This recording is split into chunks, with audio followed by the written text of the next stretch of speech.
ಉಚ್ಚಾಟನೆಯ ಬಳಿಕ ಯತ್ನಾಳ್ ಹೊಸ ಸಂಕಲ್ಪ ಮಾಡ್ತಾ ಇದ್ದಾರೆ. ಟ್ವೀಟ್ ಮುಖಾಂತರವಾಗಿ ಯತ್ನಾಳ್ ರಾಜಕೀಯ ಹೋರಾಟದ ಸುಳಿವನ್ನ ನೀಡಿದ್ದಾರೆ.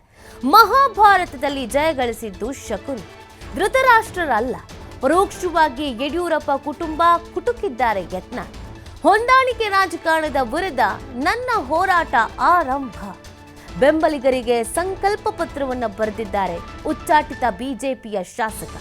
ಯತ್ನಾಳ್ ಅವರ ಮುಂದಿನ ನಡೆಯ ಬಗ್ಗೆ ಹೆಚ್ಚಿನದಾಗಿ ಫೋಕಸ್ ಮಾಡ್ತಾ ಇದ್ದಾರೆ ಅವರ ಬೆಂಬಲಿಗರು, ಜೊತೆಗೆ ವಿರೋಧಿಗಳು ಕೂಡ.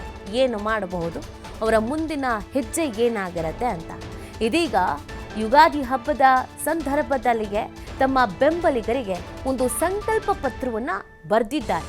ಟ್ವೀಟ್ ಮುಖಾಂತರವಾಗಿ ತಮ್ಮ ಮನಸ್ಸಿನಲ್ಲಿರುವಂಥ ಮಾತನ್ನ ಹೇಳೋದ್ರ ಜೊತೆಗೆ ತಮ್ಮ ವಿರೋಧಿಗಳನ್ನ ಕುಟುಕುವಂತ ಕೆಲಸವನ್ನ ಕೂಡ ಮಾಡಿದ್ದಾರೆ.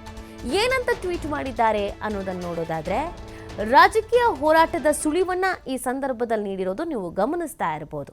ಮಹಾಭಾರತದಲ್ಲಿ ಜಯಗಳಿಸಿದ್ದು ಶಕುನಿ, ಧೃತರಾಷ್ಟ್ರರಲ್ಲ.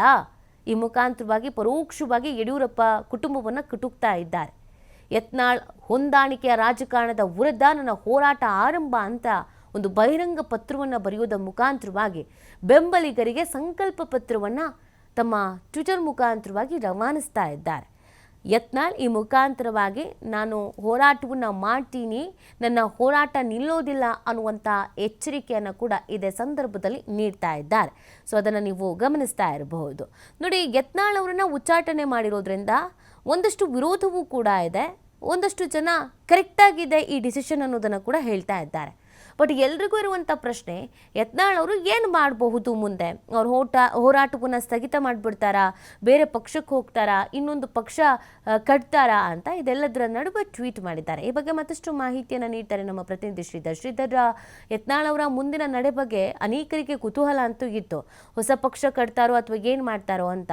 ಯತ್ನಾಳ್ ಅವರು ಕ್ಷಣಕ್ಕೊಂದು ಮಾತು ಹೇಳ್ತಿದ್ದಾರೆ, ಪಕ್ಷ ಕಟ್ಟಲ್ಲ ಅಂದ್ರು, ಪಕ್ಷ ಕಟ್ತೀನಿ ಅಂತಂದ್ರು. ಈಗ ಸಂಕಲ್ಪ ಪತ್ರವನ್ನು ಬರೆಯುವುದ್ರ ಮುಖಾಂತರವಾಗಿ ಏನು ಮೆಸೇಜ್ ಪಾಸ್ ಮಾಡ್ತಿದ್ದಾರೆ ಅಂತ ನೀತಿ ಏನು ಪ್ರಮುಖವಾಗಿ ಬಸವನಗೌಡ ಪಾಟೀಲ್ ಯತ್ನಾಳ್ ಅವರ ಮುಂದಿನ ನಡೆ ಏನು ಅನ್ನೋದೇ ಬಹಳ ಕುತೂಹಲ ಕೇಳುತ್ತಿದೆ. ಏನು ಬಿಜೆಪಿಯ ಹೈಕಮಾಂಡ್ ಈಗ ಅವರನ್ನ ಏನು ಪಕ್ಷದಿಂದ ಉಚ್ಚಾಟನೆ ಮಾಡಿದ ಬಳಿಕ ಈ ಬಸವನಗೌಡ ಪಾಟೀಲ್ ಯತ್ನಾಳ್ ಈಗ ವಿಜಯಪುರದಲ್ಲಿ ಇರ್ತಕ್ಕಂಥದ್ದು ಯುಗಾದಿ ಹಬ್ಬದ ದಿನವೇ ಏನು ತನ್ನೆಲ್ಲ ಹಿತೈಷಿಗಳನ್ನ ಆಪ್ತರಲ್ಲೂ ಕೂಡ ಭೇಟಿಯಾಗಿದ್ದಾರೆ. ಜೊತೆಗೆ ಒಂದು ಸೋಷಿಯಲ್ ಮೀಡಿಯಾದಲ್ಲಿ ಯತ್ನಾಳ್ ಅವರು ಒಂದು ಏನು ಪ್ರಮುಖವಾಗಿ ಒಂದು ಪೋಸ್ಟ್ ಹಾಕಿದ್ದಾರೆ. ಅಂದ್ರೆ ಪತ್ರದ ಮೂಲಕ ತನ್ನ ಬೆಂಬಲಿಗರು, ತನ್ನ ಫಾಲೋವರ್ಗೆ ಒಂದು ಮೆಸೇಜ್ ಕಳಿಸ್ಕೊಡುವಂತ ಕೆಲಸವನ್ನು ಮಾಡಿದ್ದಾರೆ.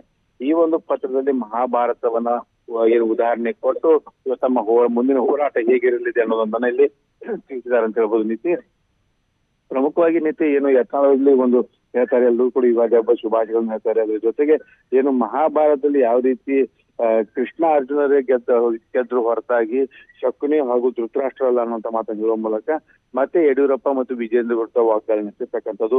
ರಾಜ್ಯದಲ್ಲಿ ಏನು ಹೊಂದಾಣಿಕೆ ರಾಜಕಾರಣ ಏನಿದೆ, ಹೊಂದಾಣಿಕೆ ರಾಜಕಾರಣ ವಿರುದ್ಧ ಒಂದು ಹೋರಾಟ ಆಗಲಿದೆ. ಅಷ್ಟೇ ಅಲ್ಲದೆ ರಾಮರಾಜ್ಯ ಸ್ಥಾಪನೆ ಆಗಿರ್ಬೋದು, ಉತ್ತರ ಕರ್ನಾಟಕ ಅಭಿವೃದ್ಧಿ ಆಗಿರ್ಬೋದು, ನೀರಾವರಿ ಆಗಿರ್ಬೋದು, ಏನು ಗೋ ರಕ್ಷಣೆ ಆಗಿರ್ಬೋದು, ಹೀಗೆ ಏನು ಜನಸಾಮಾನ್ಯ ಸಮಸ್ಯೆಗಳಿದಾವೆ, ಸಮಸ್ಯೆಗಳಿಗೆ ಒಂದು ಗಟ್ಟಿಯಾದಂತ ಧ್ವನಿಯಾಗುವಂತ ಒಂದು ಏನು ಪಕ್ಷದ ಅವಶ್ಯಕತೆ ಇದೆ. ಆ ನಿಟ್ಟಿನಲ್ಲಿ ಗಟ್ಟಿಯಾಗಿ ಧ್ವನಿಯಾಗಿ ನಿಲ್ಲುವಂತ ಒಂದು ಕೆಲಸವನ್ನ ಯತ್ನಾಳ್ ಮಾಡ್ತಾರೆ ಅನ್ನುವಂತ ಒಂದು ಸಂದೇಶವನ್ನು ರವಾನಿಸಿರ್ತಕ್ಕಂಥದ್ದು.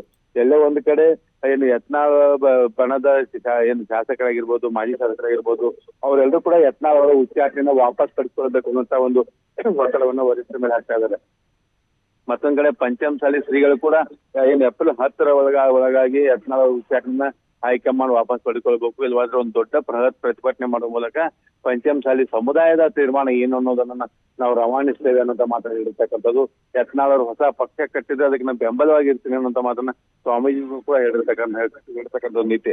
ಆ ಒಂದು ಕಾರಣಕ್ಕಾಗಿ ಯತ್ನಾಳ್ ಅವರು ಒಂದು ವೇಳೆ ಏನಾದ್ರು ಹೊಸ ಪಕ್ಷ ಕಟ್ಟಿದ್ರೆ ಇದು ಮತ್ತೆ ಏನಂದ್ರೆ ನೀತಿ, ಈ ಹಿಂದೆ ಯಡಿಯೂರಪ್ಪನವರು ಬಿಜೆಪಿ ತೊರೆದು ಬಂದು ಕೆಜೆಪಿ ಪಕ್ಷ ಕಟ್ಟಿದಾಗ ಏನ್ ಬಿಜೆಪಿಗೆ ಒಂದು ಹೊಡೆತ ಆಗಿತ್ತು, ಅಂತದೇ ಒಂದು ಬಲವಾದ ಹೊಡೆತ ಬಿಜೆಪಿ ಬೀಳುತ್ತೆ ಅನ್ನೋಂತ ಒಂದು ರಾಜಕೀಯ ಚರ್ಚೆಗಳು ಆರಂಭ ಆಗ್ತಾ ಇದೆ. ಯಾಕಂದ್ರೆ ಯತ್ನಾಳ್ ಅವರು ಪಕ್ಷ ಕಟ್ಟಿ ಆ ಪಕ್ಷದಿಂದ ಅಭ್ಯರ್ಥಿಗಳನ್ನು ಕನೆಕ್ಟ್ ಹಾಕಿದ್ರೆ ಅಲ್ಲೇ ಪಂಚಮಸಾಲಿ ಸಮುದಾಯದ ಮತಗಳು ಏನು ವಿಭಜನೆ ಆಗುತ್ತೆ, ಇದರ ನೇರ ಹೊಡೆತ ಮತ್ತೆ ಬಿಜೆಪಿಗೆ ಆಗುತ್ತೆ ಅನ್ನೋಂತ ಒಂದು ಸಂದೇಶವನ್ನ ಇಲ್ಲಿ ಯತ್ನಾಳ್ ಅವರು ರವಾನಿಸ್ತಾ ಇದ್ದಾರೆ.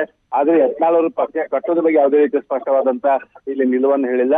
ನನ್ನ ಹಿತೈಷಿಗಳು, ನನ್ನ ಅಭಿಮಾನಿಗಳು, ನನ್ನ ಕಾರ್ಯಕರ್ತರು, ನನ್ನ ಜೊತೆಗಿದ್ದಂತವರ ಅಭಿಪ್ರಾಯವನ್ನ ನಾನು ಸಂಗ್ರಹಿಸಿ ಜನರು ಏನ್ ಹೇಳ್ತಾರೆ, ಜನರು ಹೇಳಿದಂತ ತೀರ್ಮಾನಕ್ಕೆ ನಾನು ಬದ್ಧನಾಗಿರ್ತೇನೆ ಅನ್ನೋಂತ ಮಾತನ್ನ, ಒಂದು ಮಾರ್ಮಿಕವಾದಂತ ಮಾತನ್ನ ಹೇಳಿರ್ತಕ್ಕಂಥದ್ದು. ಇನ್ನೂ ಎಲ್ಲ ಒಂದ್ ಕಡೆ ಯತ್ನಾಳ್ ಅವರು ಕಾದು ನೋಡುವ ತಂತ್ರದಲ್ಲಿ ಇದಾಗಿರ್ತಕ್ಕಂಥದ್ದು ಇಲ್ಲಿ ಬಹಳ ಸ್ಪಷ್ಟವಾಗಿ ಗೊತ್ತಾಗುತ್ತೆ. ಓಕೆ, ಥ್ಯಾಂಕ್ ಯು ಶ್ರೀಧರ್ ತಮ್ಮ ಡೀಟೇಲ್ಸ್ಗಾಗಿ.